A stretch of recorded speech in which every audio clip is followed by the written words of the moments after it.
ध्यान रखना पड़ेगा कि हमारा पड़ोसी किसी कष्ट में तो नहीं। जब आप अपने पड़ोसी के कष्ट को ध्यान में रखेंगे तो निश्चित रूप से आपके पड़ोसी के अंदर भी एक दर्द पैदा होगा।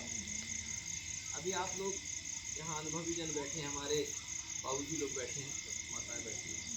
जिन विद्यालयों में अभी एक प्रयास हम लोग और कर रहे हैं कि जिन विद्यालयों में आपने पढ़ाई की है, क्या कभी आप लोग वहाँ लौट के गए दोबारा?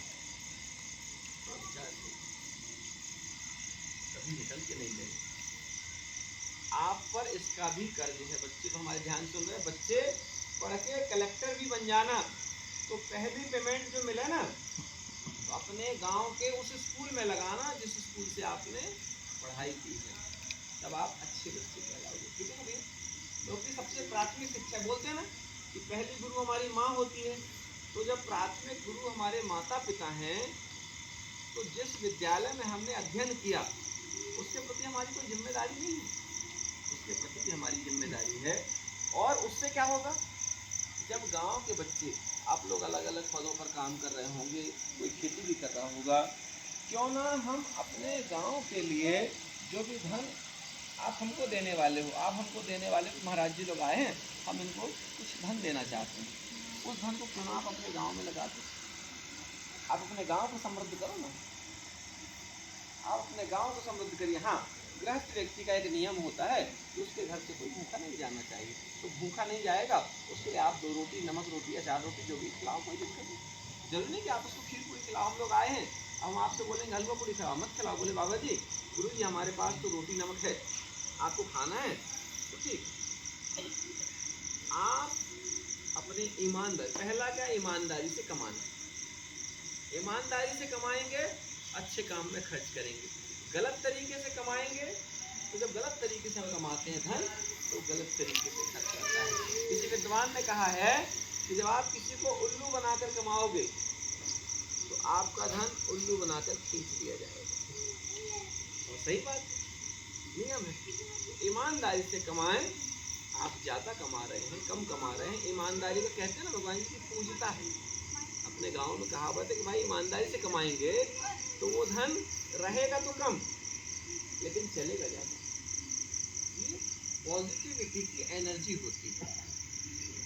इसलिए आप लोगों ने अपना बहुत महत्वपूर्ण समय दिया और ये समय आप लोगों के ही काम में आएगा। निश्चित मानिए हमारे बच्चे इस चीज़ से प्रेरणा लेंगे, क्योंकि हम पर इस धरती माता का कर्ज है, इस समाज का कर्ज है और इस समाज के कर्ज को चुकाया नहीं जा सकता। कभी कोई सोचे कि हम पूरा चुका देंगे, तो कोई भी संसार का ऐसा कर्ज नहीं जिसको चुकाया जा सके कि हमने माता जी को अपन ने 2 रोटी दे दी तो माता जी का कर्ज चुका दिया, पिताजी को अपन ने पैर दबा दिए तो कर्ज चुको।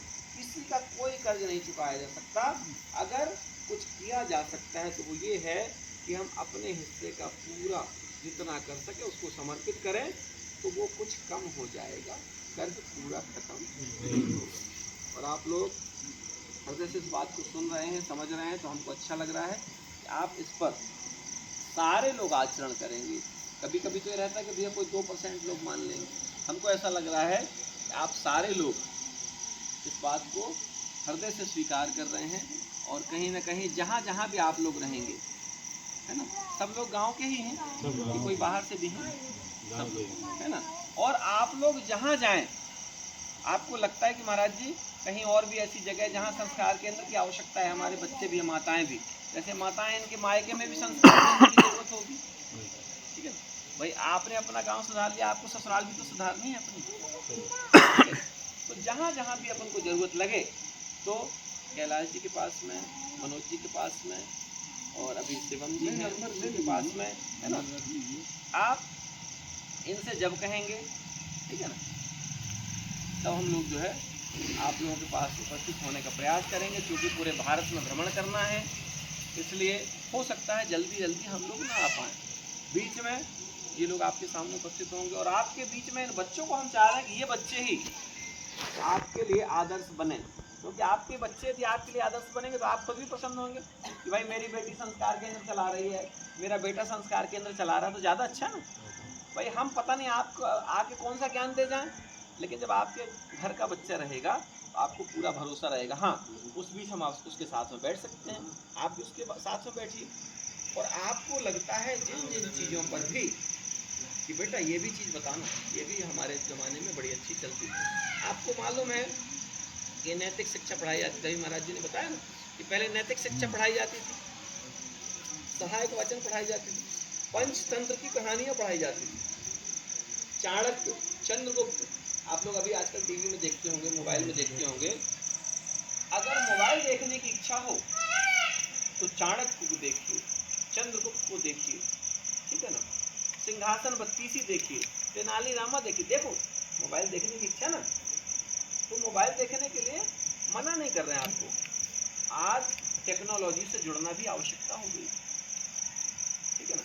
भाई हम लोगों ने भी पढ़ाई की, हम लोगों ने अच्छी नौकरी की, ठीक है ना, और आज आप लोगों के पास इसीलिए बता पाने में सामर्थ्यवान है ना, नहीं तो क्या जरूरत थी।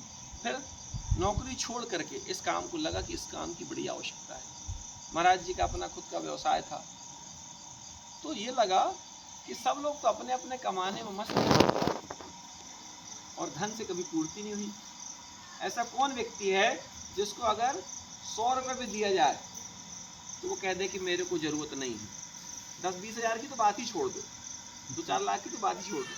अभी आप में से किसी को भी जिसने जीवन भर कमाया, उसको यदि 100 रुपये दिया जाए तो वो ये भले कह दे कि नहीं मैं नहीं लूँगा, आप रहने दो, लेकिन यदि वो ये कह दे कि मेरी अब ज़रूरत नहीं है, मैंने खूब कमा लिया है, क्या ऐसा एक भी मिलेगा?